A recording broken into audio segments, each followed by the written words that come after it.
Keep watching The Politics every Friday, 12 p.m. Imagine a media platform that reshapes the conversation, empowers your voice, and redefines the Bronx community. Bronx Post, changing the reality, changing the narrative. For businesses, politicians, and government agencies, we offer targeted advertising solutions that drive results. Amplify your message. Reach the heart of the Bronx and beyond. Our platform connects you to the community. Learn more. Email info@bronxpost.com or call 718-892-5555. Visit www.bronxpost.com for breaking news and updates. Bronx Post, changing the reality, changing the narrative. Welcome to Talking Politics. My name is Robert Press. I am a reporter, as you can see by my official New York City press card. I write for the Bronx Post and Parkchester Times, both like this show, are part of Parrot Media Corporation. I also contribute to the Co-op City News, have a blog at www.100%.blogspot.com where you can see more of what I say on the show with pictures and everything else, along with Facebook pages 100% and what is going on in your community board. The views expressed on this show are that of the host, any guest, or anyone who is commenting at the bottom of the screen, and not necessarily those of Parrot Media Corporation. Now, we have a lot of big races coming. There's the mayor's race, we have a borough president race, and several city council races that I intend to cover. And I felt that I could not put in enough time on the 49th Precinct Council as the recording secretary, so I have left my position on the 49th Precinct Council. I wish the Precinct Council members all the best, and I wish Captain Theathong the best, that he continues in his job of reducing crime in the 49th Precinct. So again, I'm sorry I had to leave that position, but I want to continue on. I want to concentrate on the mayor's races, the BP races, and several city council races. Now, also, baseball season 2025 has opened up. I was at Yankee Stadium the day before, where the mayor announced economic boom with the Mets and the Yankees opening up, and the city expects over $900 million in economic revenue from baseball season 2025. As a matter of fact, the Yankees, in their home opener, beat Milwaukee at Yankee Stadium, while the Mets, unfortunately, lost in Houston. It should be noted, though, that the Los Angeles Dodgers have played 2 games in Japan against the Chicago Cubs, and the Dodgers, while everybody else is either 1-0 or 0-1, the Dodgers are now 3-0. Let's get on to some world news. The Ukraine. U.S. negotiators worked on a proposed partial ceasefire in the 3-year-old war in the Ukraine, meeting with representatives from Russia one day after holding talks with a team from Kiev. It's been a struggle to reach a limited 30-day ceasefire with Moscow and Kiev, where they agreed in principle last week, but both sides continue to attack each other with missiles and drones. One sticking point is what targets might be off limits to the strike, even after U.S. President Donald Trump spoke with the country's leaders because the parties disagree. The White House wants energy and infrastructure targets, or I should say, if energy and infrastructure would be covered so they don't get hit by missiles or drones. Kremlin has declared the agreement narrowly to energy infrastructure, while President Vladimir Zelensky has said he would like to see infrastructure like railways and ports protected. Talks are continuing. Meanwhile, both Russia and Ukraine continue to launch attacks across their borders. The Russian defense minister said beginning of the week, a Ukraine drone attacked an oil pumping station in southern Russia that serves a pipeline carrying Caspian Sea oil to the Russian port of Novosibirsk for export. The drone was down, it said, however, before it could reach the pumping station. Ukraine President Zelensky has emphasized that the Trump's proposal of a full 30-day ceasefire, Putin has made a complete ceasefire conditional on a halt of the arms supply to Kyiv and a suspension of Ukraine's military mobilization demands rejected by Kyiv and Western allies. Now, China has provided Russia with trade earnings from oil and other natural resources, along with diplomatic backing, but has not given any weapons or sent any personal armor to China or troops. China is, however, on close terms with North Korea, which has sent troops to fight alongside the Russian army. Let's get to Senate Majority Chuck Leader, who has been hearing calls for him to step down. And right now he's in a position almost like Joe Biden was. He is no longer being backed by his own party. Brooklyn Democrat he said to NBC News on Meet the Press, "I know when I cast my vote against the government shutdown that there would be a lot of controversy, but he said a shutdown would have been 15 to 20 times worse.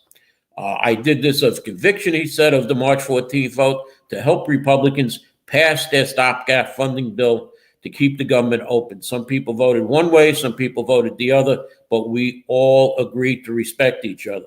He added that the party is united in fighting President Trump despite rampant disagreement on how aggressively Democrats, congressional leaders should be doing so on Schumer's about face on this measure.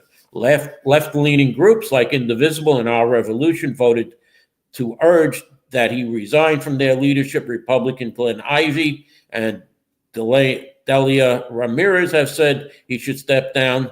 Those are both Democrats, and Senator Mike Bennett has stopped just short of the week calling for the same. So we will see how long Schumer can be staying on as Senate Majority Leader. Now, as far as Hakeem Jeffries, Nancy Pelosi, former Speaker of the House, privately offered some advice to Hakeem Jeffries as Democrats devolved into a bitter infighting over a government funding bill criticized by much of their party. Use your power, she told Jeffries. Flex your muscles with the Senate Majority Leader Chuck Schumer and sharpen our party's strategy. Jeffries is facing new pressure to forego his cautious demeanor and lead the charge against the White House, taking the reins of the party strategy from Schumer. He's going to have to lead or Chuck leads. This is a moment for Jeffries to step up, said one senior House Democrat who was close to Jeffries. He's always bowed to Schumer, and that has to end. The role of serving at the House top Democrat under a Republican president is new one for Jeffries. It was Pelosi who served as Speaker battling George Bush, and during Donald Trump's first term of office, who drove her party strategy. In the third year of leading House Democrats, Jeffries is now facing his biggest national moment yet. Before Schumer's crisis of confidence, Jeffries' leadership had also been the subject of questions from a divided House caucus and party base. He's never been in this position before, said one senior House Democrat member. House Minority Leader Jeffries has to adjust and has been slow at times to tap into the anger from the Democratic base. Most urgently, Jeffries will face his fractured party, harnessing the anger against his fellow New York leader and tossing it back at President Trump. House Democrats have sharply criticized Schumer, with some saying it could be time for new leadership. In the fall, there will be yet another funding fight over keeping the government open, with the possibility that the votes could also be needed this summer to raise the debt limit, more fronts where Democrats may have leverage. As far as Donald Trump goes, he has pulled Congresswoman Elsie Stefanik's nomination to be United Nations ambassador amid worries about the House narrow GOP majority. President Trump announced Thursday to Politico, the New York Republican, who has yet to resign her congressional seat, was expected to be easily confirmed to the post with more than enough votes to pass, but concerns about Republicans' narrow majority stalled her confirmation. Trump said on Truth Social that he has asked Stefanik to stay in Congress and help him accomplish his agenda, calling her one of his biggest allies. With a tight majority, I don't want to take a chance on anyone else running for LCC Trump wrote. The withdrawal underscores just how close an electoral environment Republicans believe themselves to be in the House, and how worried they are about even losing one seat in their razor-thin majority that as they work to implement President Trump's legislative agenda. While Stefanik won re-election to a seat by 24 points last year, Republicans fear they could lose in the current political millennium. The news of Stefanik's nomination was in jeopardy was reported earlier Thursday by CBS. It was not immediately clear who in the White House put forward to fill the post.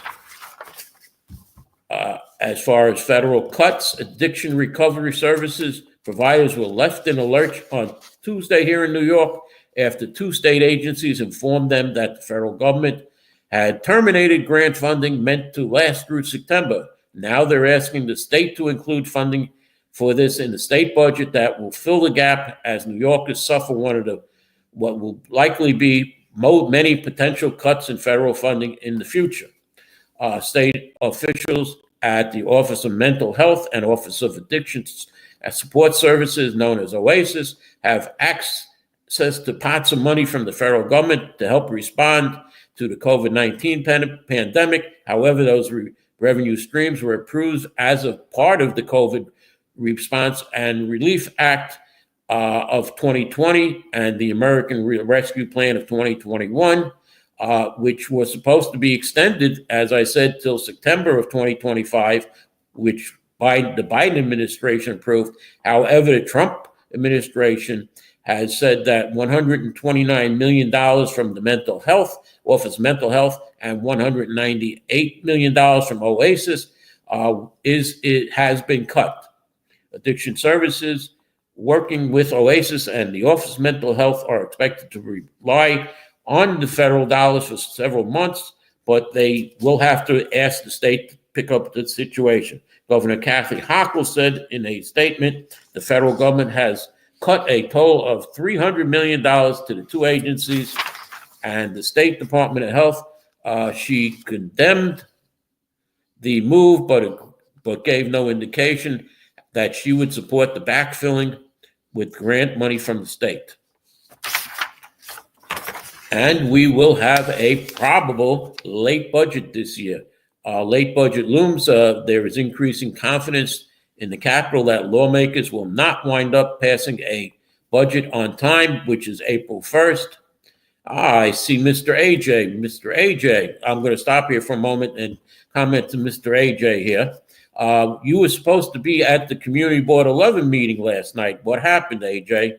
We know CB 12 is beating CB 11 by a mile, and you missed the borough president who was at Community Board 11 meeting last night. And if I have time, I'll get into a little bit about the meeting because I made a statement there and I got an answer that the law department is looking at it. So obviously, and now seems to be a good time. All right, before I go to a commercial, and I'll come back with the late budget after the commercial. So let me answer, AJ. I made a complaint back in August of 2024. It's still being worked on. The chair of the board, or the supposed chair, because the election has not been declared official. There's been no account of who voted for who. So I believe that Community Board 11 is not a proper community board because we never saw the results of the election, and it was a very tight election, so there could have been fraud in that election. So I don't know, but it's things are getting tough. And AJ, I wish you would have come to the meeting. Yeah, well, we're going to have the problem, AJ. So I'm going to stop here and go to a commercial, and I'll come back again with the late state budget. Comments from Assembly Speaker Carl Hastie and what the sticking points are. So let me go to a commercial right now, and I'll come back with the state budget. Imagine a media platform that reshapes the conversation, empowers your voice, and redefines the Bronx community. Bronx Post, changing the reality, changing the narrative. For businesses, politicians, and government agencies, we offer targeted advertising solutions that drive results. Amplify your message. Reach the heart of the Bronx and beyond. Our platform connects you to the community. Learn more. Email info@bronxpost.com or call 718-892-5555. Visit www.bronxpost.com for breaking news and updates. Bronx Post, changing the reality, changing the narrative. Okay, welcome back here to Talking Politics. Let me get back to the state budget, which is due by Monday, April 1st. A delayed passage would mean Albany would have a late budget 6 years in a row. That would give Hochul and her predecessor, who is now running for mayor of New York City, Andrew Cuomo, the longest streak of late budgets since the March 31st deadline was missed every year from 1985 through 2004. Now, Assembly Speaker Carl Hastie says it is Hochul's fault budget talks have stalled as state legislators officially gave up on passing the spending bill by Monday's deadline. Politico Pro reports, not the Post this time, but Politico. Hastie highlights changes to the discovery laws and a proposed school cell phone ban issues causing the latest logjam. But there are four issues, like Speaker Hastie said. It is the cell phone ban and discovery laws, but it's also involuntary commitment that Hochul wants to have, which Mayor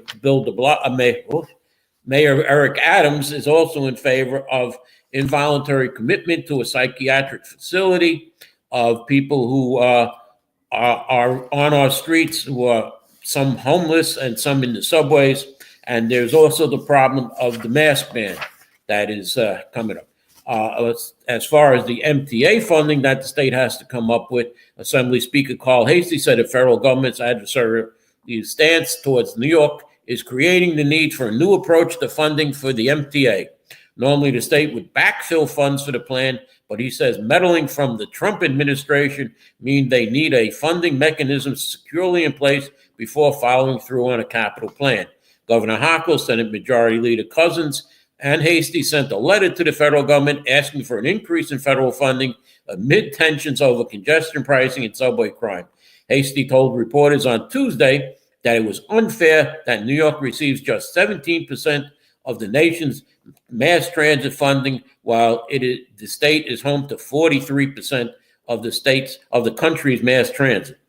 A method to raise $68.4 billion needs to be needed for the MTA's 25-29 capital plan, and it still hasn't been determined, although the MTA has been assured that one will be found as budget negotiations progress. Hastie said he wasn't holding his breath on the federal government, lessening the pressure, let alone increasing transit funding for New York. I expect nothing. Maybe they'll surprise me, but we have to figure out something, he said. We've just been talking about a menu of things, and we have other options, and what the other options could be is a raise in your income taxes, a raise in the transit fare, which already has been proposed, and who knows what other things they want to tax you or whatever. Governor Hochul's supposed guidelines for Mayor Adams has been more held up in the state. It's been more than a month since Governor Hochul announced her plan for guide rails to New York Mayor Eric Adams, providing additional oversight to prevent the influence of President Trump, Political reports, but a misunderstanding of New York City politics and a plan unpalatable to most city council members who must approve the framework before the state legislature can consider it. means the wheels are beginning to come off the governor's proposal as soon as she set it in motion. Nevertheless, Council Member Lincoln Ressler said there is a real sense of urgency from the council that we need to take action to ensure the office of mayor is operating with integrity and much more robust oversight. The two sides are now at a stalemate, even though circumstances Hochul wanted to address remain unchanged, and Trump's Department of Justice is still moving to dismiss the mayor's federal case. Now, as far as St. Patrick's Day went, there was a police enforcement, and as part of the enforcement, they gave out 56,601 tickets for various vehicle and traffic law violations, including 1,224 tickets for impaired driving during a statewide mobilization targeted at impaired drivers before and after during St. Patrick's Day. The enforcement period ran from March 10th through the 17th. Now, here, as far as the number of tickets, 1,224 were for impaired driving, 2,351 were for distracted driving, 364 for not moving over. There were 10,314 speeding tickets, 1,428 seatbelt violations, and 39,980 other violations, which could have meant a broken taillight or any one of 100 or so other things. So 55,661 violations were given out over the period. New York is, and as far as New York is struggling with addiction, or loved ones who are struggling can find hope by calling the state's toll-free 24-hour hotline at 1-877-8-HOPE-NY or 1-877-846-7369, or by texting HOPE-NY, which is 467-369. Available addiction treatment includes crisis, detox, inpatient, community residence, or outpatient care can be found by using the New York Oasis Treatment Availability Dashboard at findaddictiontreatment.ny.gov or through the New York State Oasis website, and that includes gambling addiction, as we want to try, as Bally's wants to try and bring a casino to the Bronx. Now, as far as other things in the state, the top 20 counties as far as car theft goes, and the leading county in car theft is Monroe County, upstate, which had the highest rate of motor vehicle theft in New York, and these are 2023 rates according to the state data. Now, I'm going to read you the top 20, or the top 5, actually, a few. Monroe County had 6,763 thefts. It was a 220% increase. Erie County, upstate, had 5,493 vehicles stolen, or an increase of 112%. Here in the Bronx, 5,513 vehicles were stolen in 2023, it says, for an increase of 36%. As far as the other boroughs, Queens had 5,153 for an increase of 38%. Brooklyn had only 4,388 for an increase of 18%. Manhattan had 2,280 for an increase of 15.5%. And Staten Island had 604 cars stolen for an increase of 16.38%. Yeah, well, we need to cut that down.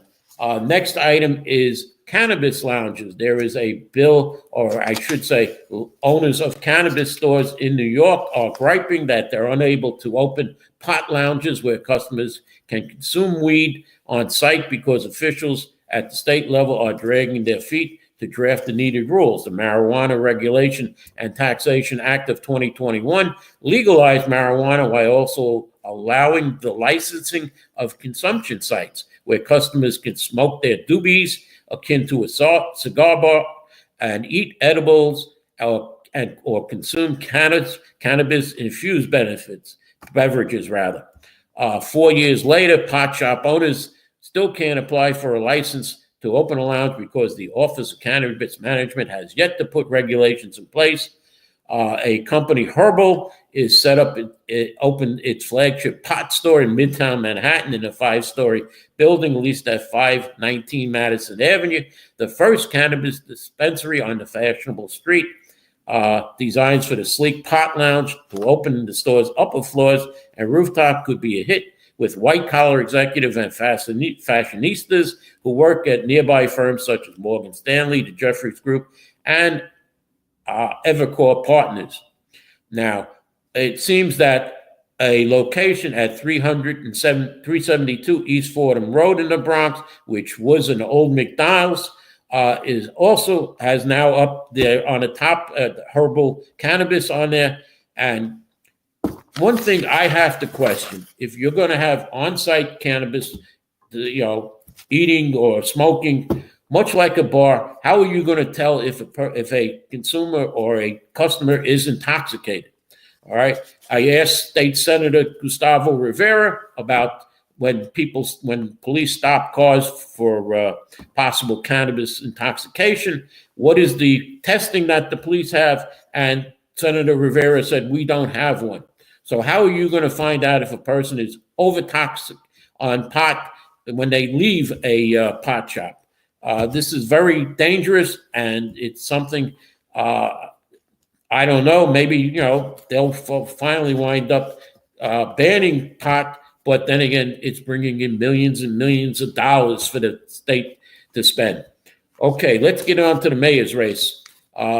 Andrew Cuomo 2025 versus Andrew Cuomo 2019. He's trying to distance himself from the sweeping rent laws he signed as governor as he courts real estate executives that could be useful in his mayoral bid. Back in 2019, Cuomo rebuffed industry bigwigs who counted on him to block the tenant-friendly reforms. Now the front runner in the race to unseat Mayor Eric Adams is privately expressing regrets with the Elements overhaul. He held the Real Estate Board of New York in a closed-door meeting last month. The elements of the law went too far, according to two people who shared the account of the meeting. At a time, Cuomo declined seriously to get involved in negotiations. He left the issue to the state Senate and Assembly, and he said he would sign whatever bill they would give him. But Democratic primaries in New York can bring out a committed group of real estate-wary voters who supported the sweeping rent reforms. Cuomo is now distancing himself away. As far as Eric Adams goes, he is stepping up his attacks on Cuomo. He's joining with other mayoral candidates who have pounced on the front runner in hoping of chipping away at his support. The mayor, who's grown more comfortable lambasting Cuomo from the Blue Room in City Hall, blasted the former governor's response to COVID. In doing so, he echoed the critiques leveled by Speaker Adrian Adams over the weekend. There was a racial disparity in how he dealt with even vaccines. Eric Adams said Black and brown communities were not being vaccinated fairly. We were not given face masks to NYCHA residents. Many of our nurses in hospitals did not have personal protective equipment. And Mayor Adams insisted he's still running in the June 4th Democratic primary.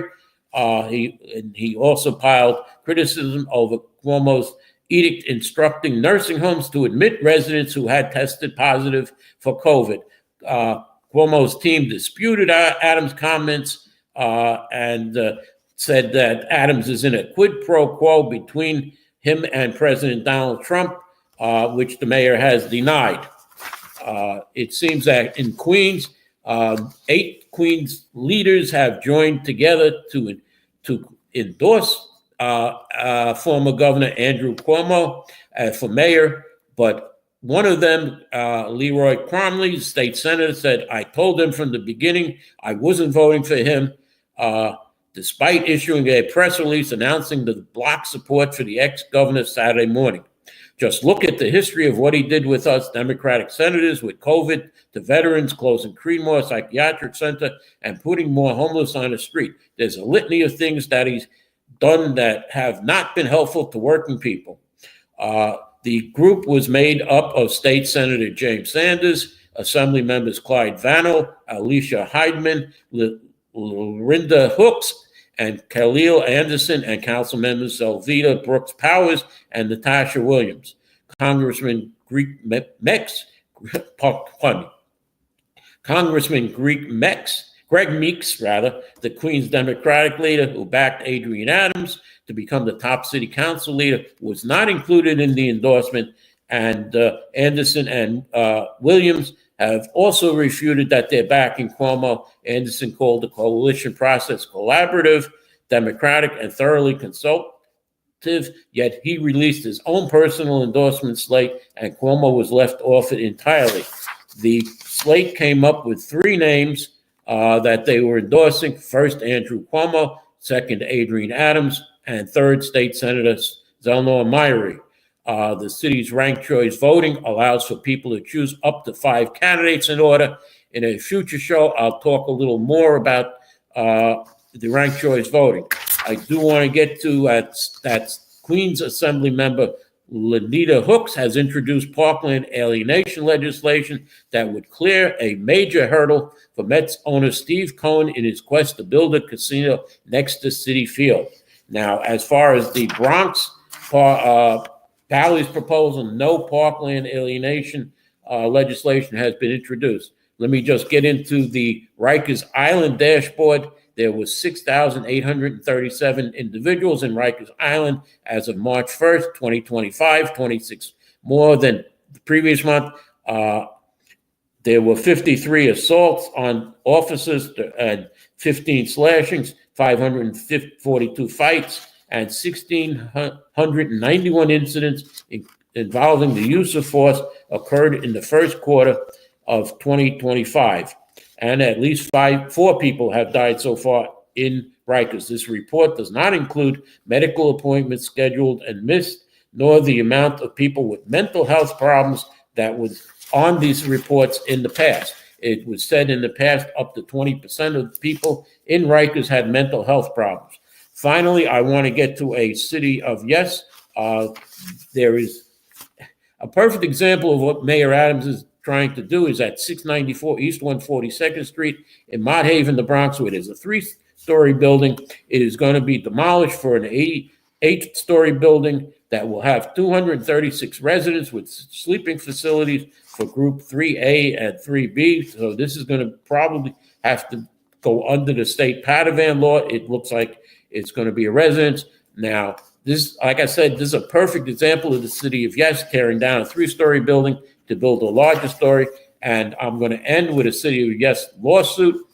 Dozens of lawmakers, residents, and community groups are suing the Big Apple over its controversial City of Yes housing plan in a move to overturn Mayor Eric Adams' marquee initiative. A 60-page lawsuit has been filed in Staten Island Supreme Court that argues that the Adams administration city council skipped environmental reviews required by city and state laws for the ambitious plan, which aims to build 80,000 new home units across the 5 boroughs over the next 15 years. The city of yes, the City Planning Commission, and Department of City Planning completely try to repeal all of the terms of environmental laws in the state of New York, according to Attorney Jack Lester, who said at a press conference on the steps of City Hall. And how did they do that? Lester said, who filed the suit, I believe the arrogance of government. All zoning changes or initiatives must go through reviews to identify and consider their possible negative environmental efforts under state and city laws. City Council member Joanne Aria of Queens said at the news conference that the initiative was never really about a housing or economic crisis. Low-density neighborhoods infrastructure won't be able to support the huge population boom that will follow the rezoning.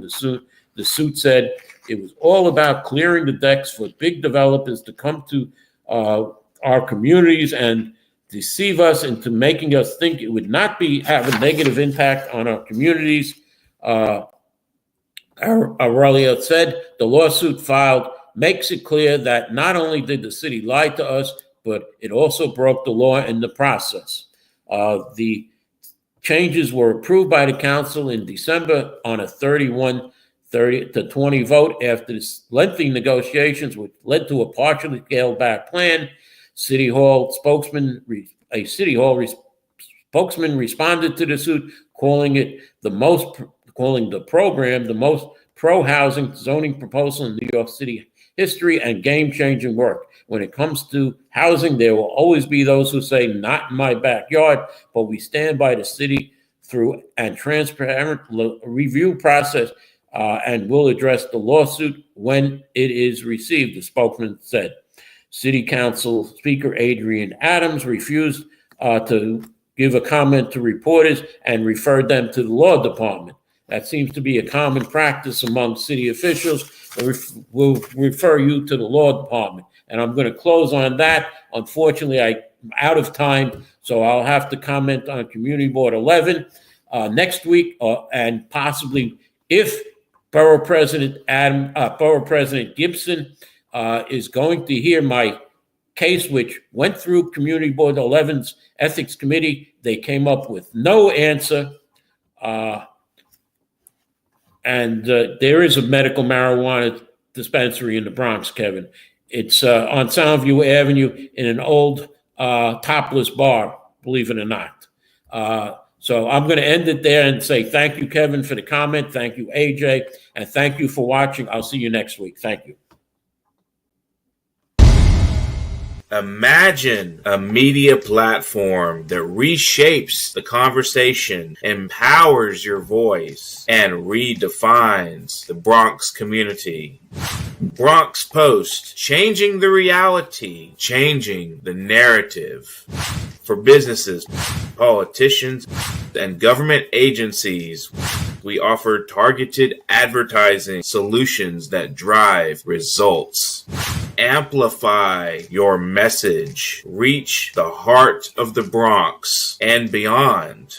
Our platform connects you to the community.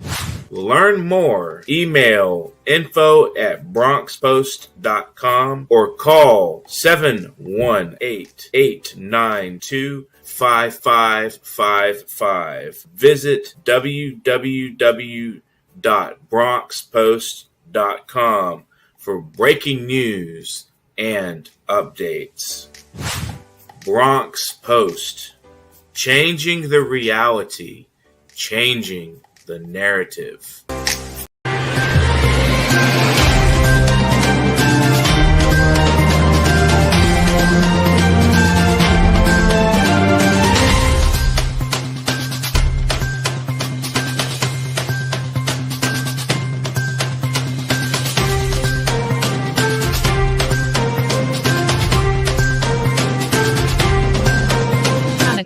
Keep watching The Politics every Friday, 12 p.m. Eastern Time on New York Parrot TV, the voice for humanity.